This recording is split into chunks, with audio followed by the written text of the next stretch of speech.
Buenos días, Humash para el día miércoles, Parashat Shoftim.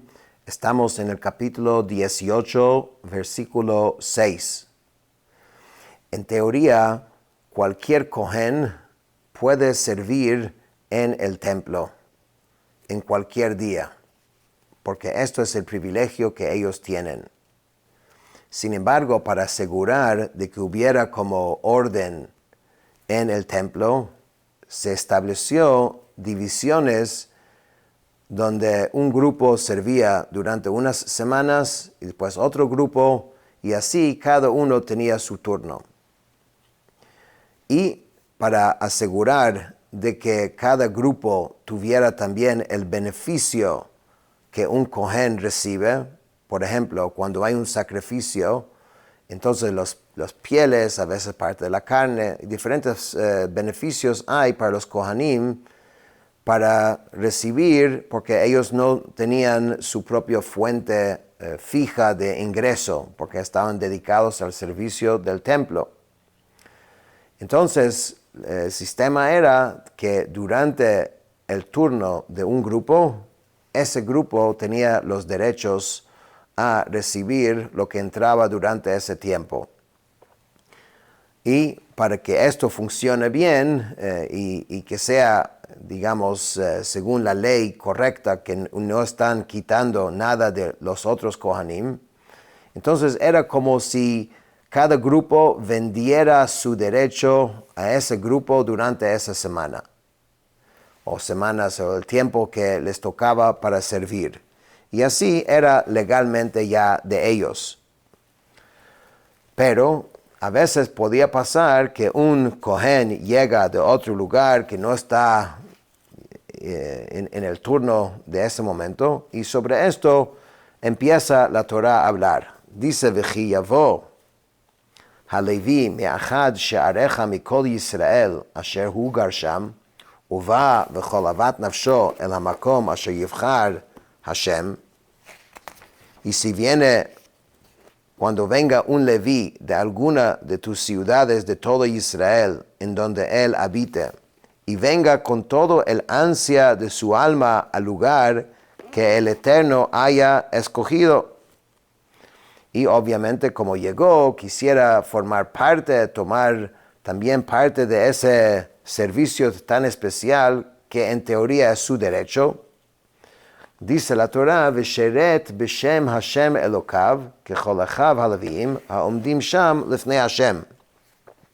Podrá oficiar en el nombre de Dios, igual que todos sus hermanos los Leviim que están ahí parados delante del Eterno, o sea, los que están de turno. So, Rashi trae dos explicaciones acerca de este caso del Leví o del Kohen que viene a oficiar.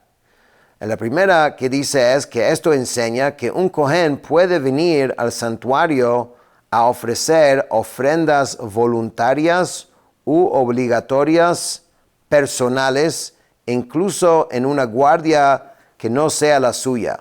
O sea, él llegó, quiere servir, no le toca porque es otro grupo, pero él quiere ofrecer un corbán él mismo, entonces él tiene ese derecho. Él puede ofrecer su propio corbán y digamos, ser el que haga el servicio. Y después trae otra explicación.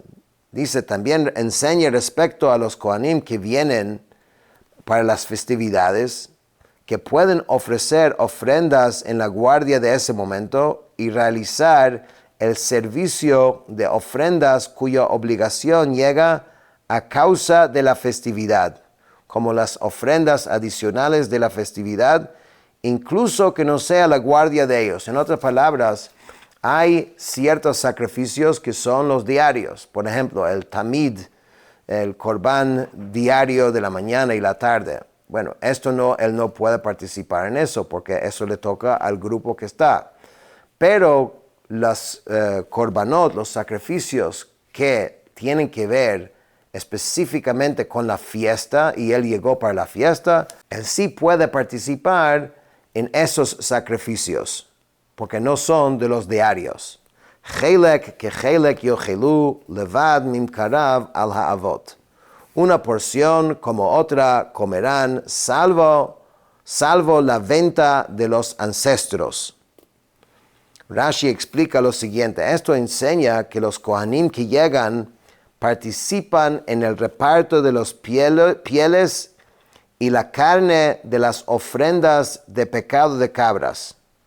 Ahora bien, se podría haber pensado que también participan en las cosas cuya obligación no llega a causa de la festividad.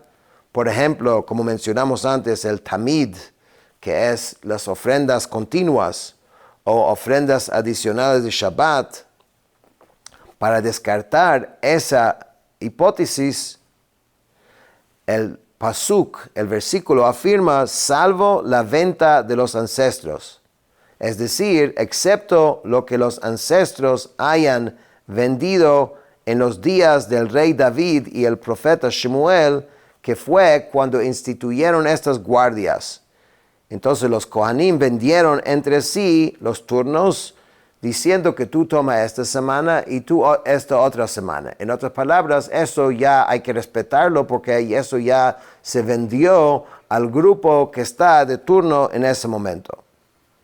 Ahora la Torá dedica algunos versículos acerca de las prácticas de hechicería, adivinaciones y las prohibiciones de tomar parte en cualquiera de esas prácticas. Hay que recordar que cuando llegaron el pueblo judío a la tierra de Canaán, estaban lleno de estas prácticas.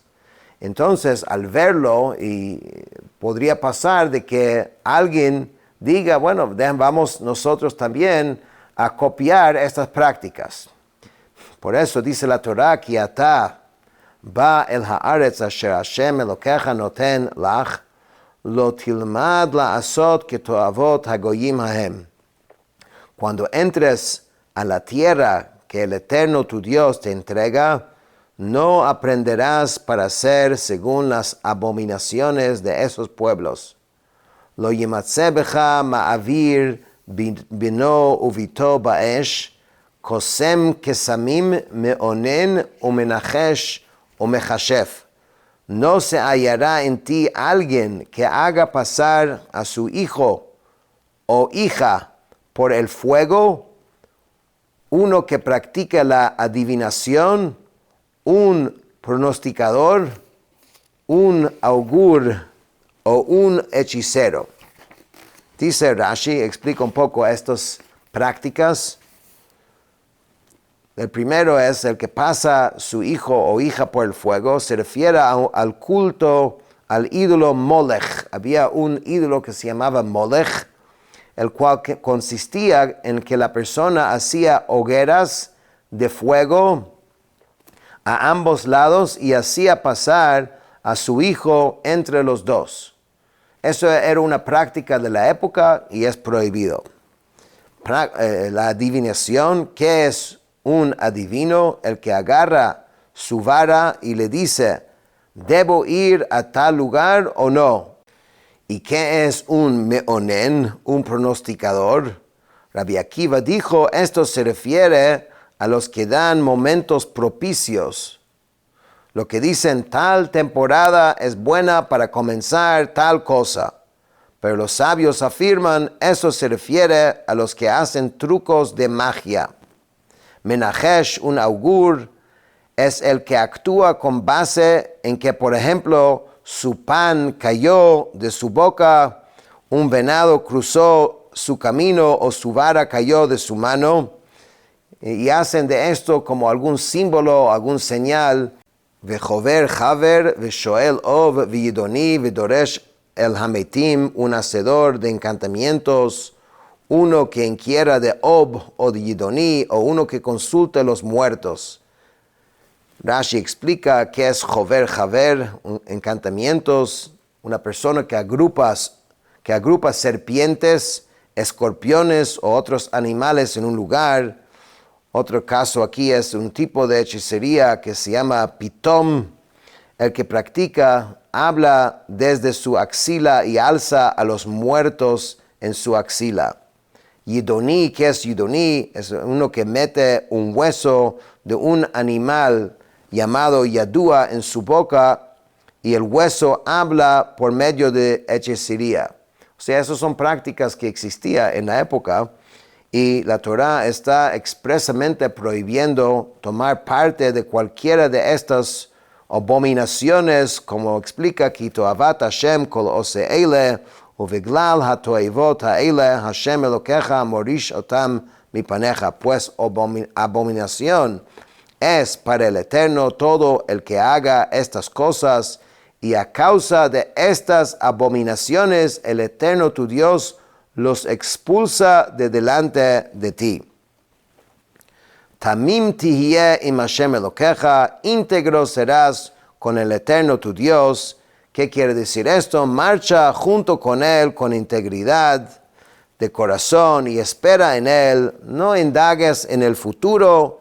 En vez de esto, todo lo que te llega en la vida, acéptalo con integridad y entonces estarás con Él y formarás parte de su porción en el mundo.